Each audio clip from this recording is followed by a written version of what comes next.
There's a new controversy tonight involving Supreme Court Justice Clarence Thomas. ProPublica is now reporting in an in-depth story that for more than 2 decades, Justice Thomas and his wife, Ginny Thomas, have secretly accepted luxury trips from the billionaire Republican donor, Harlan Crow. These trips include flights on his private jet, cruising on his super yacht, also going to far-flung places like a trip in Indonesia in 2019, as well as trips to an exclusive all-male retreat in California that's known as the Bohemian Grove. Josh Kaplan is one of the ProPublica reporters who broke this story, and luckily he joins us now at this table. I mean, this story has kind of rocked not just New York, Washington, Phil as well. I think you would agree. Tell us what your reporting found. Yes, so we found that Clarence Thomas has been taking luxury trips from a billionaire real estate magnate and Republican mega donor virtually every year for over 20 years. And as you said, private jet flights around the world, international yacht cruises, regular trips to a private resort, invitation only, staffed by private chefs. The Indonesia trip you mentioned, this is in 2019, just one recent example. Thomas flew on the billionaire's private jet to Indonesia, then spent 9 days island hopping on a super yacht, staffed by, with a full staff. The day after the court finished its term that year, A couple days. And yeah, if we were told that if Thomas had chartered that all himself, it would have cost at least $500,000. $500,000?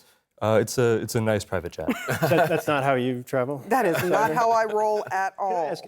So this ethics related to the Supreme Court has been kind of a bubbling issue in Congress for a number of years now. There's some bills that have already been proposed. I think your story is probably going to jar loose a few more, to say the least. But can you explain to people why, even the parts that I think right now are up in the air as to whether or not they were legal or problematic, why Supreme Court justices could do something like this, not have to report it, and have nobody know were it not for your investigation? Yes, so I think one of the root issues here is that Supreme Court justices face very little transparency and very little oversight compared to essentially every other member of the federal government. For instance, while experts told us it appears to have violated the law that he didn't disclose these trips, there are no restrictions really, or there are few restrictions on what gifts justices can accept. And that's a really stark contrast from the other branches of government. Essentially, the Supreme Court has for a while been left to almost entirely to police itself. You know what I find interesting? Lower courts can be policed, if you will, by Congress because Congress can pose ethics rules on lower courts. The Supreme Court is deemed and put in place by the Constitution. And nobody has a rules of ethics at the Supreme, let me say that again, the Supreme Court, the highest court in the land. It literally, it blows my mind to think about that there are no rules that they have decided amongst themselves. They could say, listen, we have got to have something in place. If for nothing else, than the word legitimacy, because everyone is worried about all of the different problems with sort of the government and whether or not they're going to see this court or any further court as a legitimate court. If they can't police themselves, why are they policing us? Well, this goes to the founders and the framers that recognize that you have to have what they call Republican virtues, not capital R Republican, but virtues that support having a republic, having the rule of law, having democracy. And they didn't think that you would actually have to tell people not to take $500,000 of fun trips and not report on it, because there was this idea that you would have virtues alongside of the words that are written down. And one of the things I think is really interesting is that when you hear from Clarence Thomas, when he speaks so much about virtues, ethics, morality, etc. It's his main grievance against the country is that people are getting away from those values, and yet in his own life, he's not practicing the values of transparency, of ethical conduct. And so it causes a real, I think, problem for the country when they are not policing themselves, and in fact, they are yelling at the rest of us for doing stuff they're not doing on their own. What's the defense that you're hearing from Clarence Thomas or the Supreme Court on this? So Clarence Thomas, we sent him detailed questions, followed up repeatedly, didn't respond. So we haven't heard from Thomas.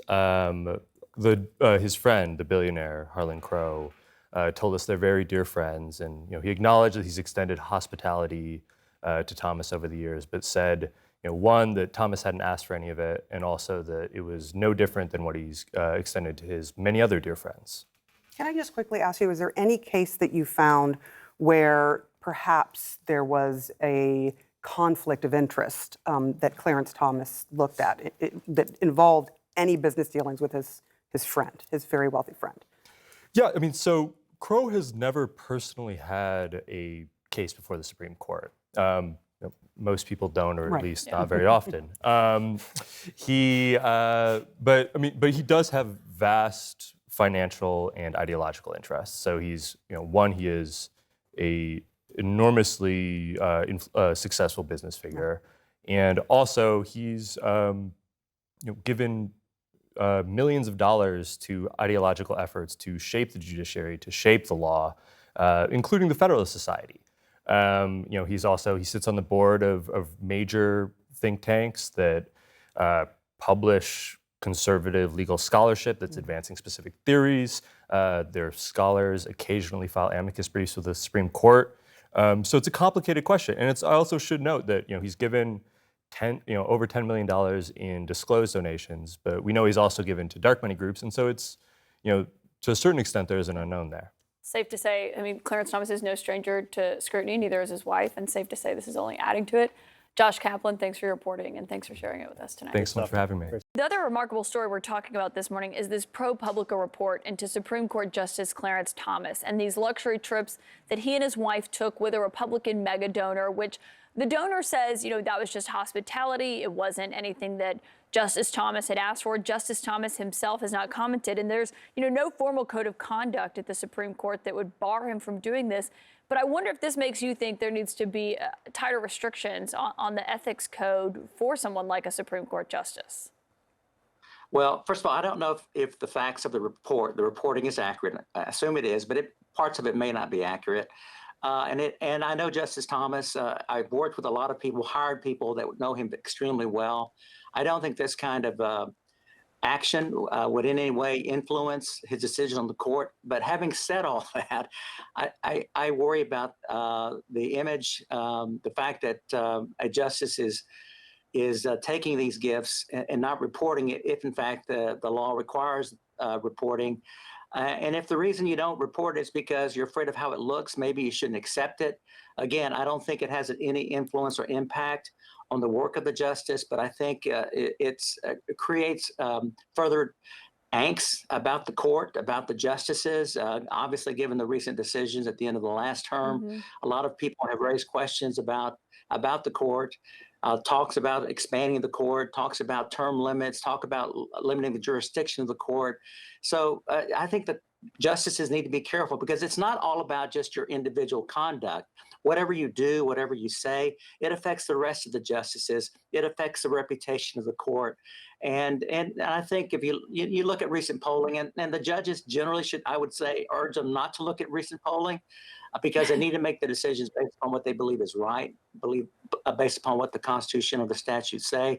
But nonetheless, you need to be sensitive about how your actions affect how people believe or respect the court, because in the end, respecting the judgment of the court depends upon how people view the court.